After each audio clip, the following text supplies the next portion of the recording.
Congratulations. I've seen a couple of the episodes and I'm so excited for everyone else to see it.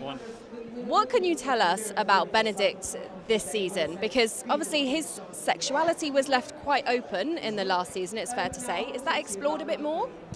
I think the first thing to say is that we're going to be with Benedict for the long haul. So we can't unpack and reveal and satisfy everyone about a character in the first 2 seasons. And, this is Anthony and Kate's season. So what I do know is that there is a lovely openness and a lovely fluidity about Benedict that I think is really intriguing. And also it feels very much him. So, yeah, I think that will obviously continue to be explored. And am I right in thinking you all had to go to like a Regency bootcamp, shall we say, to learn all the dancing and the horse riding? What was that? School. We had horse riding. Yeah, I mean, it's amazing. It's one of those moments where you pinch yourself a bit. You think, how lucky am I? What a great job to be able to actually ride around, gallop around the field all day, or learn how to fence, or learn how to draw even last season. I think it's sort of one of the reasons you want to act, really, because you're sort of interested in, and they're just like picking up different skills. Different skills for the CV, right? It's important, horse riding, very important today. It's very important to know how to horse ride. And you obviously got into pretty good shape, as you can see, looking very dapper tonight.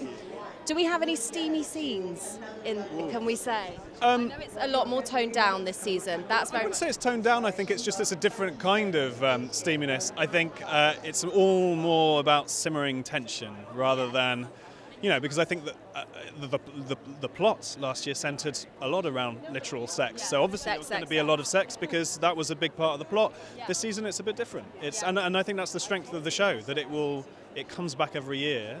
And it regenerates into something a bit different because there's a different love story and there's different needs, and we've closed that story and we start this one. Yeah.